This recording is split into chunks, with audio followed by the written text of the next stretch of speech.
Federation of Karnataka lorry owners association की 35वीं वार्षिक सर्व सदस्यीय बैठक रविवार को शहर के लिंगसुगुर रोड स्थित ग्रीन पैलेस फंक्शन हॉल में आयोजित हुई। बैठक की अध्यक्षता करते हुए संघ के अध्यक्ष सी नवीन रेड्डी ने कहा कि लॉरी उद्योग वर्तमान में कई गंभीर समस्याओं का सामना कर रहा है। जब तक लॉरी मालिक एकजुट होकर संघर्ष नहीं करेंगे, तब तक सरकारें उनकी समस्याओं पर ध्यान नहीं देंगी। उन्होंने कहा कि 20 वर्ष से अधिक पुराने वाहनों के फिटनेस प्रमाण पत्र शुल्क को 1,200 रुपए से बढ़ाकर 30,000 रुपए करना, डीजल पर बढ़ता कर तथा टोल शुल्क का बोझ लॉरी उद्योग को संकट में डाल रहा है। सरकार को इन समस्याओं के समाधान के लिए तत्काल कदम उठाने चाहिए। 15 ದಿವಸ ನಿಲ್ಲಿಸಿರೋದಕ್ಕೆ ನೀವು ಗೆದ್ಕೊಂಡು ಬರ್ತಾ ಇದ್ದೀರಿ। ಇವತ್ತಿನ ಪರಿಸ್ಥಿತಿ ಏನಾಗಿದೆ ಅಂದ್ರೆ ಒಬ್ಬರು ರೆಡಿ ಇಲ್ಲ। ಯಾಕೆ ರೆಡಿ ಇಲ್ಲ ಸರ್? ನನ್ನ ಗಾಡಿ ಕಂತು ಕಟ್ಟಬೇಕು, ಗಾಡಿ ಕಂತು ಕಟ್ಟಬೇಕು ಮಾರಾಯ, ನಿಜ। ಬಟ್ ಗಾಡಿ ಕಂತು ಕಟ್ಟಬೇಕಂತ ಹೇಳ್ಬಿಟ್ಟು ಲಾಠಿಯಲ್ಲಿ ಹೊಡೆಸ್ಕೊಂತಾನೆ ಇರೋದ ನಮ್ಮ ಕೆಲಸ। ಮಾತಾಡ್ತಾರೆ ರಾಜ್ಯಸಭೆ ಏನು ಮಾಡೋದು, ಟೀಮ್ ಏನು ಮಾಡ್ತೀವಿ, ಏನು ಮಾಡ್ಬೋದು ನಾವು? ನೀವು ಸಹಕಾರ ಕೊಟ್ಟರೆ ನಾವು ಮುಂದುವರಿಬೋದು। ನಾವೇನಾದ್ರು ತಪ್ಪು ಮಾಡ್ತಾ ಇದೀವಿ ಅಂದರೆ ನೀವಿದ್ದೀರಾ ಕರೆಕ್ಷನ್ ಮಾಡೋದು। ಅದಕ್ಕೋಸ್ಕರ ಈಗ ನಾವು ಇನ್ನೇನು ಮಾಡೋದು, 3 ಸ್ಟೇಟ್ ಅಂದಿದ್ದೀವಿ, ಫೆಡರೇಷನ್ ಒಂದೇ ಕೆಲಸ ಮಾಡಿರೋದು, 3 ಸ್ಟೇಟ್ ಅಂದಿದ್ದೀವಿ, ಇದು 4ನೇದಕ್ಕೆ ಹೋಗಿದ್ದೀವಿ। ಆಮೇಲೆ ಬಂದು ಈ 21, 22 ಮೇಲಿರೋ ಗಾಡಿಗಳಿಗೆಲ್ಲ VLTD ಅಂತ ತಂದರು। ನ್ಯಾಷನಲ್ ಪರ್ಮಿಟ್ ಇರೋ ಗಾಡಿಗಳಿಗೆಲ್ಲ VLTD ತಂದರು। ಅರ್ಥ ಏನದು? ಸರ್ಕಾರ ಇವತ್ತು ಯಾವ ಪರಿಸ್ಥಿತಿಯಲ್ಲಿ ನಡೆಸುತ್ತೆ ಅಂದರೆ, ಹಳೆ ಕಾಲದಲ್ಲಿ ಸರ್ಕಾರ ಲಾರಿ ಮಾಲೀಕರನ್ನು ಕರೆದು, ಸಂಘಗಳನ್ನು ಕರೆದು ವಿಚಾರಣೆ ಮಾಡಿ ಆಮೇಲೆ ಡಿಸಿಷನ್ ತಗೊಳ್ತಾ ಇದ್ದಾರೆ। ಇವತ್ತಿನ ಪರಿಸ್ಥಿತಿ ಏನು? ಡೈರೆಕ್ಟ್ ಡಿಸಿಷನ್ಸ್ ತಗೊಳ್ತಾರೆ। ಹಂಗಾದ್ರೆ ನಿಮಗೆ ವ್ಯಾಲ್ಯೂ ಇಲ್ಲ ಈ ದೇಶದಲ್ಲಿ, ನಿಮ್ಗೆ ಯಾವುದೇ ಕಾರಣಕ್ಕೂ ವ್ಯಾಲ್ಯೂ ಇಲ್ಲ ಈ ದೇಶದಲ್ಲಿ। ಎಕಾನಮಿ ನಡೆಸೋದು ನಾವಿಲ್ಲದೆ ಇದ್ದರೆ ಸರಕು ಸಾಗಣೆ ಅಲ್ಲ, ಹಾಸ್ಪಿಟ್ಲ್ ಕೂಡ ನಡೆಯಲ್ಲ। ಕರೋನಾ ಅಲ್ಲಿ ಗ್ಯಾಸ್ ಇದರಿಂದ ಪ್ರತಿ ಒಂದು ಐಟಮು ಲಾರಿಯವರೇ ಮಾಡಿದ್ರು। ನಮ್ಮ ಚಾಲಕರಿಗೆ ನಮ್ಮ ಪ್ರಧಾನಮಂತ್ರಿ ಕೂಡ ರೆಕಗ್ನೈಸ್ ಮಾಡಲಿಲ್ಲ। ನರ್ಸ್ಗಳು ಮಾಡಿದ್ರು, ಡಾಕ್ಟ್ರುಗಳು ಮಾಡಿದ್ರು, ಹೌದು ಅವ್ರು ಉಸಿರು ಕೊಟ್ಟರು, ಬಟ್ ಸಾಮಾನು ತಂದು ಕೊಟ್ಟಿದ್ದು ಡಾಕ್ಟ್ರ್, ಇಂಜೆಕ್ಷನ್ ಕೊಡ್ಲಿಕ್ಕೆ ಯಾರು, ವಸ್ತು ತಂದು ಕೊಟ್ಟಿದ್ದು ಯಾರು? ನಮಗೆ ರೆಕಗ್ನಿಷನ್ ಇಲ್ಲ। ಯಾಕೆಂದ್ರೆ ನಾವು ಒಗ್ಗಟ್ಟಾಗಿಲ್ಲ। ಇದೇ 106/1, 106/2 ಚಾಲಕರನ್ನ ಜೈಲಿಗೆ ಕಳಿಸ್ತೀವಿ ಇದು ಅದು ಅಂದಾಗ ಡೆಲ್ಲಿಗೆ ಹೋಗಿ ಲಾ ಮಿನಿಸ್ಟರ್ ಹತ್ರ ಮಾತಾಡಿದಾಗ 304 ಆಲ್ರೆಡಿ ಎಕ್ಸಿಸ್ಟಿಂಗ್ ಸರ್, ಕೋರ್ಟಲ್ಲಿ ಜಡ್ಜ್ ಇದ್ದಾರೆ, ಅವ್ರು ಜಡ್ಜ್ ಮಾಡಲಿ ನಮ್ಮ ಚಾಲಕನ ತಪ್ಪ ಇಲ್ಲ ಆ ಕಡೆ ಸತ್ತಿರೋನ್ ತಪ್ಪ ಅಂತ। ಇವ್ರು ಸೀದಾ ಸತ್ತಿದ ತಕ್ಷಣ ಎತ್ಕೊಂಡು ಹೊರಗಾಕ್ಬಿಡೋದು, ಅದನ್ನು ಕಾನೂನನ್ನ ಬಿಟ್ಟಿದೆ। ನಮ್ಮ ಗಾಡಿಗಳು ಇರೋದ ಇವತ್ತು ಚಾಲಕರು ಇರೋರ ಯಾಕೆ ಈ ಥರ ನಡೆಯುತ್ತೆ ಅಂದ್ರೂ ನಮ್ಗೆ ಒಗ್ಗಟ್ಟಿಲ್ಲ। ಸುಮ್ಮನೆ ಭಾಷಣ ಮಾಡಿ ಏನು ಪ್ರಯೋಜನ ಆಗಬೇಕಾ ಬೇಡ ಅಂತ ಆಲೋಚನೆ ಮಾಡಿ। ಇವತ್ತು ನಿಮಗೆ ನಾನು 2-3 ಸತಿ ಅಲ್ಲ 2-3 ಮೀಟಿಂಗ್ಗಳಲ್ಲಿ ಕೇಳಿದ್ದೀನಿ, ಲಂಚದ ಪಟ್ಟಿ ಕೊಡಿ ನನಗೆ, ತಿಂಗಳದ ಲಂಚದ ಪಟ್ಟಿ, 1 ತಿಂಗಳಿಗೆ ಎಷ್ಟು ಲಂಚ ಕೊಡ್ತಾರೆ ಲಾರಿಯವರಂತ ಗೊತ್ತಾದರೆ ಸರ್ಕಾರಕ್ಕೆ ಹೈಲೈಟ್ ಮಾಡೋಣ। ಸರ್, ನಿಮಗೆ ಕೊಡೋ ಫೀಸ್ಗಳು ಬಿಟ್ಟು, ಟ್ಯಾಕ್ಸ್ಗಳು ಬಿಟ್ಟು, ಎಲ್ಲ ಬಿಟ್ಟು ಈ ಟ್ಯಾಕ್ಸು ಕಟ್ತಾ ಇದ್ದೀವಿ, ಅವಾಗಲಾದ್ರೂ ಅರ್ಥ ಆಗುತ್ತೆ ಸರ್ಕಾರಕ್ಕೆ ಲಾರಿಯವರಿಗೆ ಎಷ್ಟು ಕಷ್ಟ ಇದೆ ಇದರಲ್ಲಿ। ನಾನು ಎಷ್ಟು ಸರಿ ಕೇಳ್ತೀನಿ ನಿಮಗೆ, ತಿಂಗಳದ ಲಂಚದ ಪಟ್ಟಿ ರೆಡಿ ಮಾಡಿ, 1ನೇ ತಾರೀಕಿಂದ 30ನೇ ತಾರೀಕುವರೆಗೂ ಎಷ್ಟು ಲಂಚ ಕೊಡ್ತಾ ಇದ್ದೀರಾ ರಸ್ತೆಗಳಲ್ಲಿ, ಆ ಪಟ್ಟಿ ರೆಡಿ ಮಾಡಿ ಸರ್ಕಾರ ಗಮನಕ್ಕೆ ತರೋಣ। ಅಟ್ಲೀಸ್ಟ್ ಈ ಸತಿ ಆದರೂ ನಿಮ್ಮ ಜಿಲ್ಲೆ ಇದು ಅಧ್ಯಕ್ಷರಿಗೆ, ಸೆಕ್ರೆಟರಿಗೆ ಒಂದು ಪಟ್ಟಿ ರೆಡಿ ಮಾಡಿಕೊಡಿ ಸರ್, ರಾಯಚೂರು ಜಿಲ್ಲೆಯಲ್ಲಿ ಈ ಥರ, ಕೊಪ್ಪಳ ಜಿಲ್ಲೆಯಲ್ಲಿ ಈ ಥರ, ಗದಗ ಜಿಲ್ಲೆಯಲ್ಲಿ ಇಷ್ಟು ಲಂಚ ಕೊಡ್ತಾ ಇದ್ದೀವಿ, ಒಂದು ಪಟ್ಟಿ ರೆಡಿ ಮಾಡಿ। ಏನಾಗುತ್ತೆ? ಯಾಕೆ ಹೆದರ್ತೀರಾ? ಹೆದರ್ಬೇಕಾಗಿರೋದು ನಾನು, ಒಳಗೋಗೋದು ನಾನು, ನೀವ್ಯಾಕೆ ಹೆದರ್ತೀರಾ? ಪಟ್ಟಿ ರೆಡಿ ಮಾಡಿಕೊಡಿ, ಸರ್ಕಾರಕ್ಕೆ ಕೊಡೋಣ ಸರ್, ಟ್ಯಾಕ್ಸ್ಗಳು ಕಟ್ಟಿದ್ದೀವಿ, ಇದು ಇನ್ಶೂರೆನ್ಸು ಕಟ್ಟಿದ್ದೀವಿ, ಎಲ್ಲ ಫಸ್ಟ್ ಕಟ್ತೀವಿ, ಫಸ್ಟ್ ಕಟ್ಟಿದ್ರೆ ನನ್ನ ಲಾರಿ ನೋಡಕ್ಕೆ ಬರೋದು। ಇವೆಲ್ಲ ಕಟ್ಟಿನೂ ಲಂಚಾನು ಕೊಡ್ತಾ ಇದೀವಿ. ಯಾಕೆ ಸರ್ ಇದು? ಈಗ 30,000 ರೂಪಾಯಿ ಫೀಸ್ ಅಂತಾರೆ 15 ವರ್ಷದ ಗಾಡಿಗಳು. ಅದು ಕಟ್ಟಿದ್ರೆ ಅದ್ರ ಜೊತೆಗೆ ಇದು ಕೊಟ್ಟರೆ ಡಬಲ್ ಆಗಿಲ್ವಾ? ಸಂಪಾದನೆ ಡಬಲ್ ಆಗಿದೆ. ನಿಮಗೆ ಏನಾಗಿದೆ? 1000 ನೋಡಿದೆ ಮಾರ್ಕೆಟಲ್ಲಿ, 3,000 ಲಾರಿ ಇದೆ. ನಮ್ಮವ್ರು ಹೋಗೋದು ಹುಚ್ಚಪಟ್ಟೆ ಲಾರಿಗಳು ತೊಗೊಳೋದು. ಏನಕ್ಕೆ ತೊಗೊತಾ ಇದ್ದೀರಾ? ಹುಚ್ಚಪಟ್ಟೆ ಲಾರಿಗಳು ತೊಗೊತೀವಿ. ತಗೊಂಡು 3 ತಿಂಗಳು ಕಂತು ಕಟ್ತಾ ಇಲ್ಲ. ಯಾಕೆ ಕಟ್ತಾ ಇಲ್ಲ? ವರ್ಕೌಟ್ ಆಗ್ತಾ ಇಲ್ಲ. ಸುಮ್ಮನೆ ಹೊಸ ಗಾಡಿಗಳು, ಈಗ ಅಶೋಕ್ ಲೇಲ್ಯಾಂಡ್ ಇರ್ಬೋದು, ಟಾಟಾ ಇರ್ಬೋದು, ಇವ್ರು ಏನಾದ್ರು ಕಾಳಜಿ ಇದೆ ನಮ್ಮ ಬಗ್ಗೆ? ಲಾರಿ ಮಾಲೀಕರ ಬಗ್ಗೆ, ಚಾಲಕರ ಬಗ್ಗೆ ಏನಾದ್ರು ಕಾಳಜಿ ಇದೆ? ಏನು ಸ್ಕೀಮ್ ಮಾಡಿದ್ದಾರೆ ಅಂತ ಹೇಳಕ್ಕೆ ನೋಡೋಣ. ಅಶೋಕ್ ಲೇಲ್ಯಾಂಡ್ ಆಗಲಿ, ಟಾಟಾ ಆಗಲಿ, ಐಷರ್ ಆಗಲಿ, ಇವನಾಗಲಿ, ಯಾವನಾದ್ರು ಒಬ್ಬ ಲಾರಿ ಮಾಲೀಕರು ಇಲ್ಲ ಚಾಲಕರಿಗೆ ಇಂಥದ್ದು ಮಾಡಿಕೊಟ್ಟಿದ್ದೀನಿ ಅಂತ ಒಬ್ಬರ ಬಾಯಲ್ಲಿ ಅವ್ರಿಗೆ ಫಂಡ್ಸ್ ಇದೆ ನಮ್ಮ ಮೇಲೆ ಖರ್ಚು ಮಾಡಲಿಕ್ಕೆ. ಹೋಗಿ ಒಂದು 5 ಡ್ರೈವಿಂಗ್ ಸ್ಕೂಲ್ ಮಾಡಿದಾರ, ಇಂಡಿಯಾದಲ್ಲಿ ನಡೆಸ್ತಾ ಇದ್ದಾರ. ಒಂದು 500 ಜನ ಡ್ರೈವರ್ ಕೊಟ್ಟಿದ್ದಾರ. ನೀವು ಹೋಗಿ ಹೊಸ ಗಾಡಿಗಳು ತೊಗೊಂತೀರಿ. ಏನಕ್ಕೆ ತೊಗೊತಾ ಇದ್ದೀರಾ?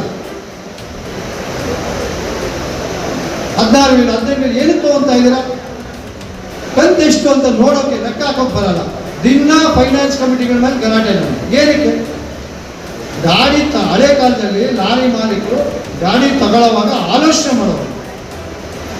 ಯಾರೋ ಲೋನ್ ಕೊಡ್ತಾನೆ, ಅವ್ನು ಲೋನು ಹೆಂಗ್ ಕೊಡ್ತಾನೆ ಅಂದ್ರೆ ನಮ್ಮ ಕಾರ್ಯದರ್ಶಿ ಇದೆಲ್ಲ ಅಬ್ಸರ್ವ್ ಮಾಡಿದೀವಿ. राज्य के विभिन्न जिलों से 1000 से अधिक लॉरी मालिक और पदाधिकारी बैठक में शामिल हुए। माल परिवहन क्षेत्र की समस्याओं पर विस्तृत चर्चा की गई। राष्ट्रीय राजमार्गों पर चालकों के लिए आधुनिक विश्राम केंद्रों का निर्माण, परिवहन विभाग के चेकपोस्ट हटाने तथा VLTD GPS उपकरणों पर अधिक शुल्क वसूली रोकने की मांग उठाई गई। ईंधन और रखरखाव खर्च में लगातार वृद्धि के कारण लॉरी उद्योग को बचाने के लिए भाड़े में 15 से 20% तक वृद्धि करने पर भी चर्चा की गई। बैठक में 34वीं वार्षिक बैठक की कार्यवाही वर्ष 2025 से 26 के ऑडिट खातों तथा 2026 से 27 के लिए लेखा परीक्षकों की नियुक्ति को सर्वसम्मति से मंजूरी दी गई। ಲೆಕ್ಕ ಅವ್ರಿಗೆ ಗಾಡಿ 8 ಗಂಟೆ 8 ತಾಸಲ್ಲಿ ಆಗಿಲ್ಲಪ್ಪಲ್ಲ, ನಮಗೆ ನೀವು ಈ ರೀತಿ ತಾಸಿನ ಮುಖಾಂತರ ಹೈಟಿಂಗ್ ಕೊಡಿ ಅಂತ ಕೇಳಿ ಅವ್ರು ಯಾಕೆ ಕೊಡೋದು ಅಂತ ಕೇಳಿಕ್ಕೆ ಬರ್ತದೆ. ಅದನ್ನು ಮಾಡಬೇಕು ಅಂದರೆ ನಾವು ನಮ್ಮ ಜಿಲ್ಲೆಗಳ ಅಸೋಸಿಯೇಷನ್ ಏನಿದ್ದಾವೆ, ನಮ್ಮ ತಾಲೂಕು ಮಟ್ಟದಲ್ಲಿ, ನಮ್ಮ ರಾಜ್ಯ ಮಟ್ಟದಲ್ಲಿ, ಆಮೇಲೆ south zone, north zone, national, ಇವೆಲ್ಲವೂ ನಾವು ಸ್ಟ್ಯಾಂಡ್ ಹೇಗೆ ಆಗಬೇಕು. ಇದಕ್ಕೆ ಮಾಡಲಿಕ್ಕೆ ನಮ್ಮ ಹತ್ರ RTOಗೆ, ಪೊಲೀಸರಿಗೆ ಅಲ್ಲಿ ಹೋಗಿ ಹಾಲ್ಟಿಂಗ್ ಮಾಡಿಕೊಂಡು ದುಡ್ಡು ವೇಸ್ಟ್ ಮಾಡಲಿಕ್ಕೆ ಟೈಮ್ ಇದೆ. ಆದರೆ ಅದೇ ನಾವು ನಮ್ಮ ಲೋಕಲ್ ಅಸೋಸಿಯೇಷನ್ಗೆ ಒಂದು ಲಾರಿ ಮಾಲಕ ಒಂದು ಟ್ರಿಪ್ಪಿಗೆ 100 ರೂಪಾಯಿ ಕೊಡಿ, ಮೊದಲು ನೀವು ಸ್ಟ್ರಾಂಗ್ ಆಗ್ರಿ ಅಂತ. ನಾನು 100 ರೂಪಾಯಿ ಎದಕ್ಕೆ ಬೇಕಪ್ಪ? ನೀವೊಂದು ವಕೀಲರು ಇಟ್ಟು ಇಲ್ಲಿ ಬೇರೆ ಊರಿಂದ ಗಾಡಿ ಬಂದಿರ್ತಾವೆ ಅಥವಾ ನಮ್ಮದೇ ಲಾರಿಗಳಿಗೆ ತೊಂದರೆ ಆಗಿರ್ತದೆ. ಇದನ್ನು ಫೈಟ್ ಮಾಡಲಿಕ್ಕೆ ಇದು ಒಂದು ಭಾಳ ಅನುಕೂಲ ಇದೆ. ಆದರೆ ನಾವು 1000, 1500, 2000, 3000, 5000 ರೂಪಾಯಿಗೂ RTOಗಳಿಗೆ ಬಾರ್ಡರ್ಗೆ ಕೊಡ್ತೇವೆ, ಪೊಲೀಸರಿಗೆ ಕೊಡ್ತೇವೆ. ಆದರೆ ನಮ್ಮ ಅಸೋಸಿಯೇಷನ್ ತಾಲೂಕು ಮಟ್ಟದಲ್ಲಿ, ಜಿಲ್ಲಾ ಮಟ್ಟದಲ್ಲಿ ನಾವು ಬೆಳೆಸಿದ್ರೆ ಆವಾಗ ನಮ್ಮ ರಾಜ್ಯ ಮಟ್ಟದ ಅಸೋಸಿಯೇಷನ್ ಅಧ್ಯಕ್ಷರು ಬಲ ಬಂದಂಗೆ ಆಗ್ತದೆ. ಅದೇ ರೀತಿ ಸೌತ್ ಝೋನ್ ಆಗಲಿ, ನ್ಯಾಷನಲಿಂದ ಆಗಲಿ ಇದಕ್ಕೊಂದು ಬಲ ಕೊಟ್ಟಂಗೆ ಆಗ್ತದೆ. ಇಲ್ಲಪ್ಪ ಅಂದರೆ ನಾವು ಬರೀ ಹಾಗೆ ಕೇಳೋದು, ಹೋಗೋದು, ನಿಲ್ಲೋದು. ಯಾಕಂದ್ರೆ ಬೈ ಗಾಡಿ ಖಾಲಿನವ್ರ ಕೆಲಸ ಕರೀಲಿ ಅಂತ ಹೇಳೋದು, ಬರೀ ಮಾತಾಡ್ತಾಗ್ತದೆ. ಕೆಲಸ ಕಾರ್ಯಕೃತಿಯೊಳಗೆ ಬರಬೇಕಂದ್ರೆ ನಾವು ಸ್ಟ್ರಾಂಗ್ ಆಗಬೇಕು. ಆಮೇಲೆ ಲೋಡಿಂಗ್ ಅನ್ಲೋಡಿಂಗ್ ಆಲ್ ಓವರ್ ಕರ್ನಾಟಕದೊಳಗೆ ನಾವೆಲ್ಲ ಒಂದು ಸಾರಿ ಫೈಟ್ ಮಾಡಿದ್ದೇವೆ. ಈಗಾಗಲೇ ಆಲ್ರೆಡಿ APMC ಮಾರ್ಕೆಟ್ ಯಾರ್ಡ್ನವರು ಲಾರಿ ಮಾಲೀಕರಿಗೆ ಹಮಾಲಿ ಸಂಬಂಧ ಇಲ್ಲ ಅಂತ ಹೇಳಿದ್ದಾರೆ. ಅದೇ ಲೇಬರ್ ಆಫೀಸ್ನವರು ಸುಧಾಮ ಹಮಾಲಿ ಗಾಡಿಗಳಿಗೆ ಸಂಬಂಧ ಇಲ್ಲ ಅಂತ ಹೇಳಿದ್ದಾರೆ. ಅದನ್ನು ಕಾನೂನಾತ್ಮಕವಾಗಿ ಇದೇನು ನಾನು 100 ರೂಪಾಯಿ ಹೇಳ್ತಾ ಇದ್ದೀನಲ್ಲ, ಎಲ್ಲ ಜಿಲ್ಲೆಗಳಲ್ಲಿ ಫೈಟ್ ಮಾಡಿರಿ, ಇದು ಹಮಾಲಿ ತಾನೇ ಹೋಗ್ತದೆ. ಯಾಕಂದರೆ ಇವತ್ತು ಒಂದು ಗಾಡಿ ಲೋಡ್ ಮಾಡಬೇಕಂದ್ರೆ 3000ರಿಂದ ಹಿಡ್ಕೊಂಡು 3500-4000 ರೂಪಾಯಿ ಬಿಡೋದು ಹಮಾಲಿ ಹೋಗ್ತಾ ಇದೆ ಬರೀ ದೊಡ್ಡ ಲಾರಿಗಳಿಗೆ. ಚಿಕ್ಕ ಲಾರಿಗಳಿಗೆ 1000ರಿಂದ 1500 ರೂಪಾಯಿ ಹೋಗ್ತಾ ಇದೆ. ಅದಕ್ಕೋಸ್ಕರ ನಾವು ಇದನ್ನು ಸ್ಟ್ಯಾಂಡ್ ಆಗಬೇಕು ಅಂದರೆ ನಮ್ಮ ಲೋಕಲ್ ಅಸೋಸಿಯೇಷನ್ ನಾವು ಸ್ಟ್ಯಾಂಡ್ ಮಾಡ್ಕೋಬೇಕಂತೇಳಿ ನಾನು ಹೇಳ್ತೇನೆ. ಯಾರೋ ಸ್ಟ್ರೈಕ್ ಕಾಲ್ಫರ್ ಮಾಡೋರು ಸುಮ್ಮನೆ ಇರ್ತೀವಿ ಬಿಟ್ಟರೆ ಅದು ಆಪೋಸಿಟ್ ಯಾವತ್ತೂ ಹೇಳಿಲ್ಲ. ಮುಂದೆ ಯಾವುದಾದ್ರು ಪ್ರತಿಭಟನೆ ಕರೆ ಕೊಟ್ಟಾಗ ದಯಮಾಡಿ ಎಲ್ಲರೂ ಜಿಲ್ಲಾ ತಾಲೂಕುಗಳಲ್ಲಿ ನಿಲ್ಲಿಸ್ಕೊಂಡ್ರೆ ನಮಗೆ ಸರ್ಕಾರ ಭಯ ಬೀಳ್ತದೆ. ಚೆನ್ನಾರೆಡ್ಡಿ ಅವರು ಅದೇ ಹೇಳ್ತಾರೆ, ಮುಂಚೆ CM ಗುಪ್ತಚರ ಇಲಾಖೆ ಇವ್ರು ಕರ್ಕೊಂಡೋಗ್ಬಿಡೋರಂತೆ ಬಂದು ಮನೆ ಹತ್ರ, ಬನ್ರಿ ನಿಮ್ಮನ್ನು ಮಾತಾಡಬೇಕು ಅಂತ. ರಾತ್ರಿ 12 ಗಂಟೆ ಕರ್ಕೊಂಡೋಗಿ ಮಾತಾಡಿ ಡಿಸ್ಕಸ್ ಮಾಡಿ ಇವ್ರು ಹೇಳಿರೋ ಬೇಡಿಕೆಗಳಲ್ಲಿ ಮುಕ್ಕಾಲು ಬೇಡಿಕೆ ತೀರ್ಮಾನ ಮಾಡಿ ಆರ್ಡರ್ ಮಾಡ್ತಾ ಇದ್ರು. ಇವಾಗ ನಾವು ಯಾರು ಸ್ಟ್ರೈಕ್ ಅಂದ್ರೂ ಗೌರ್ಮೆಂಟ್ ತಲೆ ಕೆಡಿಸ್ಕೊತಾ ಇಲ್ಲ. ಯಾಕಂದ್ರೆ ಇವರಿಲ್ಲ ಅಂದ್ರೆ ಅವ್ರು ಓಡಿಸ್ತಾರೆ, ಅವರಿಲ್ಲ ಅಂದ್ರೆ ಇನ್ನೊಬ್ರು ಓಡಿಸ್ತಾರೆ ಅಂತ. ದಯಮಾಡಿ ನಾವೆಲ್ಲ ಒಂದೇ ಜಾತಿ, ಟ್ರಾನ್ಸ್ಪೋರ್ಟ್ ಜಾತಿ, ಎಲ್ಲರೂ ಯಾವ್ದಾದ್ರು ಸ್ಟ್ರೈಕ್ ಆಗಲಿ ಇನ್ನೊಂದಾಗಲಿ ಕಾಲ್ಫಾರ್ ಮಾಡಿದಾಗ ಡಿಸ್ಕಷನ್ ಮಾಡಿ ಫಸ್ಟ್ ಒಂದು 15-20 ದಿವಸ ಎಲ್ಲರ ಹತ್ರ ಮಾತಾಡಿ ಆಮೇಲೆ ಏನಾದ್ರು ಒಂದು ಕರೆ ಕೊಟ್ಟಾಗ ಎಲ್ಲರೂ ನಿಲ್ಲಿಸಿದ್ರೆ ಮಾತ್ರ ನಮ್ಮ ಪ್ರಾಬ್ಲಮ್ಗಳೆಲ್ಲ ಸಾಲ್ವ್ ಆಗ್ತದೆ. ಈ ಎರಡು ಮಾತುಗಳ ಅವಕಾಶ ಕೊಟ್ಟು ನಾವು ಸ್ವಂತ ನಾವು ಖಂಡಿತವಾಗಿ ಮಾತಾಡಬೇಕು. ಏನಂತ ಸಾಫಿ ಲೋಡಿಂಗ್ ಅನ್ಲೋಡಿಂಗ್ ಏನು ಇರೋದಿಲ್ಲ, ಬಾಡಿಗೆ ಮಾತಾಡಿ ಅಂತ ಹೇಳಿ ಪ್ರತಿಯೊಬ್ಬರು ಗಟ್ಟಿಯಾಗಿ ಹಿಡ್ಕೊಂಡು ಮಾತಾಡಿದ್ರೆ ಮಾತ್ರ ಇದು ಸಾಲ್ವ್ ಆಗಕ್ಕೆ ಸಾಧ್ಯ. ಉಳಿದು ಎಷ್ಟು ಹೋರಾಟ ಮಾಡಿದ್ರು ಮಾಡಲಿಕ್ಕೆ ಸಾಧ್ಯ ಇಲ್ಲ. ಬೇಕಾದ್ರೆ ಬಾಡಿಗೆ ಯಾರ 27 ಪರ್ ಟನ್ ಬಾಡಿಗೆ ಹೇಳಿದ್ರೆ ₹100 ಲೋಡಿಂಗ್ ₹100 ಮಾತಾಡಿದ್ರೆ ನೀವು 2500 ರೂಪಾಯಿ ಕಡ್ಡಾಯವಾಗಿ ನೇಮಿಸಿ ಮಾತಾಡಿದ್ರೆ ಅದ್ರ ಜೊತೆಗೆ ಅದೇ ಮಾತಾಡ್ತಾ ಏನಾಗ್ತೈತೆ ರೂಢಿ ಬರ್ತಾ ಆಟೋಮೆಟಿಕ್ ಸಂಘರ್ಷ ಆಗ್ಬಿಡ್ತದೆ ಎಲ್ಲರ ಜೊತೆಗೆ. ಅದಕ್ಕೋಸ್ಕರ ಎಲ್ಲರೂ ದಯಮಾಡಿ ಲಾರಿ ಮಾಲಕರು ಲಾರಿ ಫಿಕ್ಸ್ ಮಾಡುವಾಗ ಬಾಡಿಗೆ ಖಂಡಿತವಾಗಿ ಯಾವುದೇ ಪರಿಸ್ಥಿತಿ ಒಳಗೂ ಸಾಫಿ ಮಾಡತಕ್ಕದ್ದು ಇದರ ಒಂದು ದೊಡ್ಡ ಸಂಘರ್ಷ, ಇದರ ಒಂದು ದೊಡ್ಡ ಹೋರಾಟ. ಇದರಿಂದ ನಮ್ಮ ಸಮಸ್ಯೆ ನಿವಾರಣೆ ಆಗಲಿಕ್ಕೆ 100% ಸಾಧ್ಯ ಅಂತ ಹೇಳಿ ನಾನು ಬಯಸುತ್ತೇನೆ. संघ के महासचिव जी नारायण प्रसाद ने संगठन की गतिविधियों और भविष्य की योजनाओं की जानकारी दी। उन्होंने बताया कि लॉरी मालिकों की दैनिक समस्याओं के समाधान के लिए विभिन्न विशेष समितियों का गठन किया गया है। 5,000 to 6,000 ಲೀಟರ್ ಪೆಟ್ರೋಲ್ ಸೇಲ್ ಮಾಡ್ತಾ ಇದ್ವಿ. ಅದರಲ್ಲಿ ಎಲ್ಲರಿಗೂ ಕೂಡ ₹1 ಡಿಸ್ಕೌಂಟ್ ಕೂಡ ಕೊಡ್ತಿದ್ವಿ. ಯಾವಾಗ ಈ ಯುದ್ಧಕ್ಕೆ ಮುಂಚೆ ಎಲ್ಲ ಕಂಪನಿಗಳು ಕೂಡ ಒಂದೇ ರೇಟ್ಗೆ ಬಂದಾಗ ನಮಗೆ ಸುಮಾರು 10 KL ಒಂದು ದಿವಸಕ್ಕೆ 8,000 to 10,000 ಲೀಟರ್ ಸೇಲ್ಸ್ ಕಮ್ಮಿ ಆಯಿತು. ಇದರ ಜೊತೆಗೆ ನಮ್ಮ ಪೆಟ್ರೋಲ್ ಬಂಕಿನ ಮುಂದೆ ಏನು ಸ್ಥಳದ ರಸ್ತೆಯನ್ನು ಅಗಲ ಮಾಡ್ತಾ ಇದ್ದಾರೆ, ಅಗಲೀಕರಣ ಮಾಡ್ತಾ ಇದ್ದಾರೆ. ಆ ಅಗಲೀಕರಣಕ್ಕೆ ಲಾರಿಗಳಾಗಲಿ ವಾಹನಗಳಾಗಲಿ ಸಲೀಸಾಗಿ ಒಳಗಡೆ ಬಂದು ಹೋಗಲಿಕ್ಕೆ ಆಗ್ತಿರುವಂತಹ ಪರಿಸ್ಥಿತಿಯಲ್ಲಿ ಅದು ಕೂಡ ನಮಗೆ ಸೇಲ್ಸ್ನ ಕಮ್ಮಿ ಆಗಲಿಕ್ಕೆ ಕಾರಣ ಆಗಿದೆ. ಮತ್ತೆ ಇನ್ನೊಂದು ಸಂತೋಷದ ವಿಚಾರ ಏನಂತಂದ್ರೆ, ಇದುವರೆಗೆ ಸರ್ಕಾರ ಅಥವಾ ಕಂಪನಿಗಳು ಬೆಂಗಳೂರಿನಲ್ಲಿ ಯಾವ ಪೆಟ್ರೋಲ್ ಬಂಕಲ್ಲಿ ಡೀಸೆಲ್ ಇರುತ್ತೋ ಪೆಟ್ರೋಲ್ ಇರುತ್ತೋ ಗೊತ್ತಿಲ್ಲ, ಲೇಟ್ ಆಗುತ್ತೋ ಗೊತ್ತಿಲ್ಲ. ಆದರೆ ಚೆನ್ನಾರೆಡ್ಡಿ ಅವರು ಮತ್ತೆ ನವೀನ್ ರೆಡ್ಡಿ ಅವರ ದೂರದೃಷ್ಟಿಯಿಂದ ನಮ್ಮ ಕೆಪಾಸಿಟಿ ಒಂದು ಸ್ಟಾಕ್ ಕೆಪಾಸಿಟಿ ಹೆಚ್ಚಿಗೆ ಮಾಡಿಕೊಂಡು ಮತ್ತೆ ಸರ್ಕಾರ ಏನು ನಿಯಮ ಮಾಡಿದೆ 1 ಲಾರಿಗೆ 200 ಲೀಟರ್ ಗಿಂತ ಹೆಚ್ಚಿಗೆ ಕೊಡಬೇಡಿ, ಯಾಕೆಂದ್ರೆ ಎಲ್ಲರಿಗೂ ಸಿಗಲಿ ಅನ್ನೋ ಉದ್ದೇಶ. ಮತ್ತೆ ಯಾರೋ ಒಬ್ರು ಫ್ಯಾಕ್ಟ್ರಿಯವರು ಮತ್ತೊಬ್ಬರು ಬಂದು 1000 ಲೀಟರ್ ಹಾಕೊಂಡು ಹೋದ್ರೆ 5 ಲಾರಿಗೆ ಕಮ್ಮಿ ಆಗ್ತದೆ.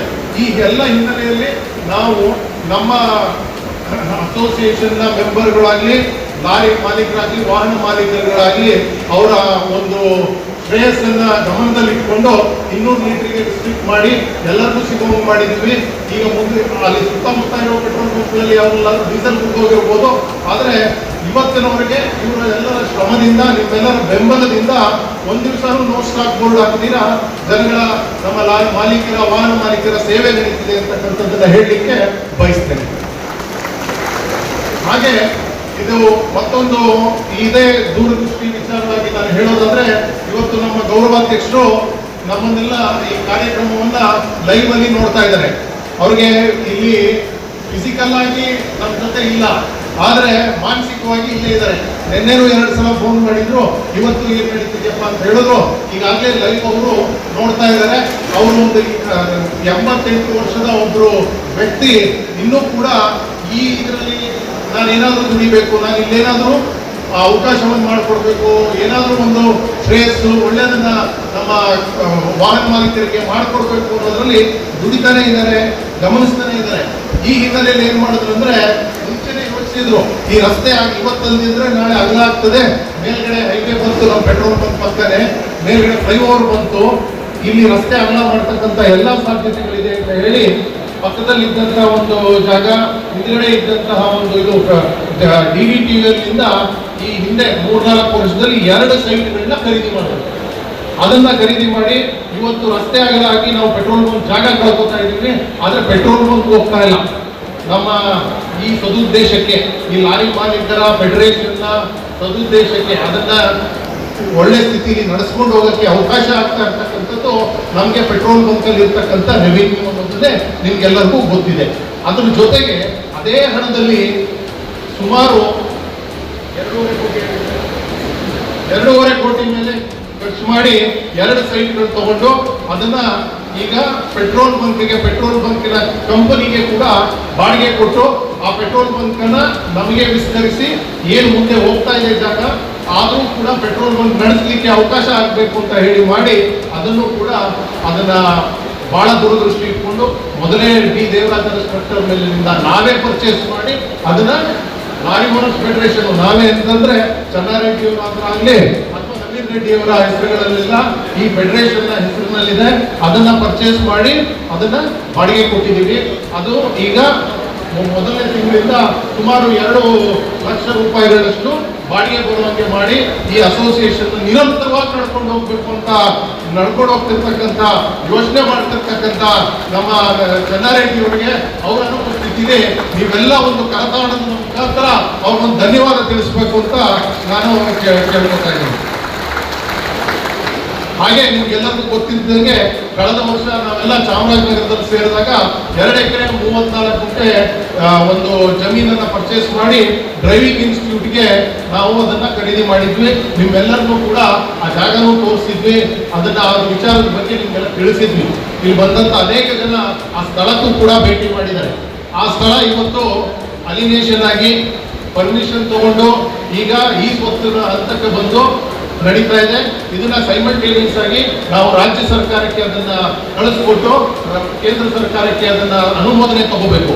ಅದರಲ್ಲಿ ಒಂದು ಡ್ರೈವಿಂಗ್ ಇನ್ಸ್ಟಿಟ್ಯೂಟ್ ಅಲ್ಲಿ ನಮ್ಮದೇನು ಯೋಚನೆ ಇದೆ, ಚೆನ್ನಾರೆಡ್ಡಿ ಅವರು ನಮ್ಮ ಹಿರಿಯರಾದ ಚೆನ್ನಾರೆಡ್ಡಿ ಅವ್ರದ್ದು ಏನು ಯೋಚನೆ ಇದೆ ಅಂದ್ರೆ ಲಾರಿ ಡ್ರೈವರ್ಗಳಿಗೆ ಅಂದ್ರೆ 1 ವರ್ಷ ಆಗಿರುತ್ತೆ ಇದು LCV ಲೈಸೆನ್ಸ್. कार्यक्रम में उपाध्यक्ष एन श्रीनिवास राव, सुरेश सिंगनाल, मंसूर इब्राहिम, जी नारायण प्रसाद, हसन, अजीम पाशा, पवन कुमार, राघवेंद्र, रामन्ना, विश्वनाथ सहित विभिन्न जिलों के पदाधिकारी, सदस्य और लॉरी मालिक उपस्थित थे। बैठक के अंत में लॉरी मालिकों की समस्याओं के समाधान के लिए संगठन द्वारा निरंतर संघर्ष जारी रखने का संकल्प लिया गया।